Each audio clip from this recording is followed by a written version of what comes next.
ویسے بھی 5 وقتہ نمازوں میں ماشاءاللہ آج بھی امت میں بہت سے ایسے ہیں جو 4 وقت کی نمازوں کا تو اہتمام کر رہے ہیں، لیکن فجر کی نماز کے معاملے میں آج بھی بہت زیادہ کوتاہی ہو رہی ہے۔ حالانکہ فجر کی نماز کی خصوصی تاکید بھی آئی ہے، مستقل روایتیں ہیں حدیث کی کتابوں میں۔ نبی کریم صلی اللہ علیہ وسلم کا ارشاد ہے، من صلی البردین فقد دخل الجنہ،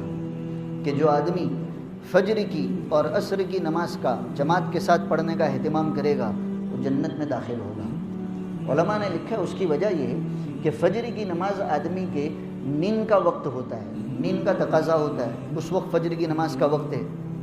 تو جو آدمی اپنے اس طبعی تقاضے کو دبا کر مسجد میں اللہ تعالیٰ کے سامنے آتا ہے اور فجر کی نماز کے لیے حاضری دیتا ہے، اسی طرح عصر کی نماز کا وقت جو عموماً دنیاوی کاروبار اور مشغولیت کا وقت ہے، وہ اپنی دنیاوی تقاضوں کو چھوڑ کر اللہ تعالیٰ کے سامنے حاضری دینے کو ترجیح دیتا ہے۔ تو جو مسلمان فجر کی نماز کی عادت ڈالتا ہے، عصر کی نماز کی عادت ڈالتا ہے، اپنی طبعی تقاضے کو چھوڑ کر اللہ تعالیٰ کے سامنے حاضری دیتا ہے، اپنے دنیاوی حاجت کو چھوڑ کر حاضری دیتا ہے، تو یہ باقی کی 3 نمازیں تو بڑی آسانی سے ادا کرے گا۔ اس لیے نبی کریم صلی اللہ علیہ وسلم نے اس کے لیے جنت کی بشارت دی ہے کہ وہ شخص جنت میں جائے گا۔ آج جنت میں جانے کا تو ہم میں سے ہر ایک کو شوق ہے اور ہونا بھی چاہیے، لیکن اس کے لیے وہ چیزیں بھی تو کرنی ہیں جو جنت میں لے جائے گی۔ جنت میں لے جانے والا یہ عمل بھی ہے فجر کی نماز کا اہتمام اور عصر کی نماز کا اہتمام۔ اس کا مطلب یہ مت سمجھیے گا کہ باقی 3 کو چھوڑ دیں گے تو چلے گا، نہیں، یہ 2 کے اہتمام سے آدمی کے لیے باقی 3 کا اہتمام آسان ہو جاتا ہے۔ دوسری فضیلت جو فجر کی نماز کے سلسلے میں خصوصیت کے ساتھ آئی، نبی کریم صلی اللہ علیہ وسلم فرماتے ہیں، حضرت جندب رضی اللہ تعالیٰ عنہ وہ اس روایت کے راوی ہیں، قال رسول اللہ صلی اللہ تعالیٰ علیہ وسلم، من صلی الصبح فقد دخل فی ذمۃ اللہ تعالیٰ فانظر یا ابن آدم لا یطلبنک اللہ من ذمتہ شیء، او کما قال علیہ الصلوۃ والسلام۔ حضور فرماتے ہیں کہ جو آدمی فجر کی نماز کو پڑھتا ہے جماعت کے ساتھ، وہ اللہ تعالیٰ کی حفاظت میں، اللہ کے ذمے میں آ جاتا ہے۔ اب آج اس پرفتن دور میں جہاں حالات چاروں طرف سے ہو،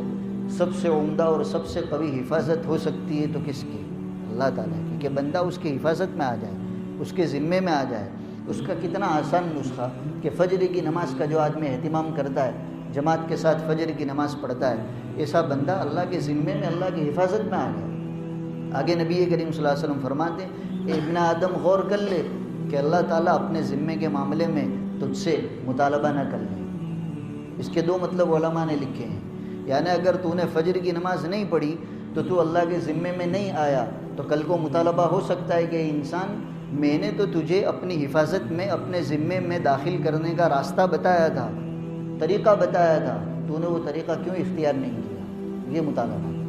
اور یہ مطلب بھی ہو سکتا ہے کہ جس آدمی نے فجر کی نماز پڑھ لی، چونکہ وہ اللہ کی حفاظت میں آ چکا، اگر کوئی اور بندہ اس کو نقصان پہنچاتا ہے تو اللہ تعالیٰ کل کو اس کو مطالبہ کریں گے کہ میں نے تو اپنے بندے کو حفاظت دے رکھی تھی، اپنے ذمے میں داخل کر دیا تھا، تو کون ہوتا تھا اس کو نقصان پہنچانے والا؟ یہ مطلب بھی ہو سکتا ہے۔ بہرحال تو یہ فائدہ کہ فجر کی نماز کے نتیجے میں، فجر کی نماز کی عادت کے نتیجے میں بندہ اللہ کی حفاظت میں، اللہ کے ذمے میں آتا ہے۔ ایک اور روایت،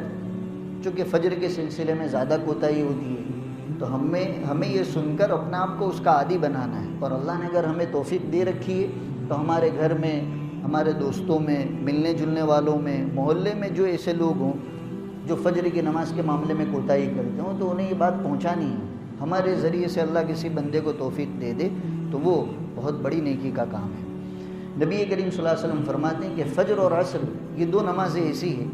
جس میں رات اور دن کے دونوں وقتوں کے فرشتے جمع ہو جاتے ہیں۔ اللہ تعالیٰ کا اسٹاف ہے یہ فرشتے ہیں۔ دن میں اللہ تعالیٰ کی طرف سے مختلف فرشتے ہیں جو آتے ہیں، ڈیوٹی دیتے ہیں، اور رات میں الگ جماعت ہے جو آتی ہے، جو دنیا میں ڈیوٹی دیتی ہے۔ حضور فرماتے ہیں یہ رات کے فرشتے اور دن کے فرشتے فجر کی نماز میں اور عصر کی نماز میں جمع ہو جاتے ہیں، کیونکہ دن کی ڈیوٹی والے وہ فجر کی نماز میں آ جاتے ہیں، اور رات کی ڈیوٹی والے فجر سے پہلے نہیں جاتے، فجر کی نماز میں شامل ہو کر پھر جاتے ہیں۔ تو فجر کی نماز وہ نماز ہے جس میں رات کے فرشتے بھی داخل ہوئے اور دن کے فرشتے بھی داخل ہوئے، اور دن میں جو فرشتے ہیں ان کی ڈیوٹی چلتی ہے عصر تک، لیکن وہ عصر سے پہلے نہیں جاتے، عصر کی نماز پڑھ کر پھر جاتے ہیں۔ اور رات کے جو فرشتے ہیں چاہے ان کی ڈیوٹی شروع ہوتی ہے مغرب سے لیکن وہ عصر سے آ جاتے ہیں۔ تو نبی کریم صلی اللہ علیہ وسلم فرماتے ہیں کہ فجر اور عصر یہ دو ایسی بابرکت نمازیں ہیں جس میں فرشتوں کی تعداد بڑھ جاتی ہے، دن کے بھی فرشتے حاضر رہتے ہیں، رات کے بھی فرشتے حاضر رہتے ہیں۔ باقی جو 3 نمازیں ہیں، ظہر کی نماز اس میں صرف دن کے فرشتے ہوتے ہیں، اور مغرب اور عشاء اس میں صرف رات کے فرشتے ہوتے ہیں، اور فجر اور عصر یہ وہ 2 نمازیں ہیں جس میں دن اور رات دونوں وقتوں کے فرشتے جمع ہوتے ہیں۔ گویا زیادہ فرشتوں کی صحبت ملتی ہے، اور فرشتوں کی صحبت ملنا یہ بھی انسان کے لیے بہت خیر کی چیز ہے۔ یہ آدمی کو فجر کی نماز میں، عصر کی نماز میں نصیب ہوتا ہے، اور بھی مستقل فضائل ہے، اس لیے فجر کی نماز کا اور زیادہ اہتمام کرنا چاہیے۔ بخاری شریف میں نبی کریم صلی اللہ علیہ وسلم فرماتے ہیں، جس کا مفہوم یہ ہے کہ لوگوں کیا تم اپنی اس روئے زمین پر رہتے ہوئے چاند کو دیکھنے میں کیا کوئی ایک آدمی دوسرے کو دھکا دیتا ہے، دھکا پیل کرتے ہو، بڑی آسانی سے دیکھ لیتے ہو یا نہیں چاند کو؟ صحابہ نے کہا اللہ کے رسول ہم میں سے ہر آدمی اس زمین پر رہتے ہوئے بڑی آسانی سے چاند کو دیکھ لیتا ہے، اس لیے کہ چاند اوپر ہے،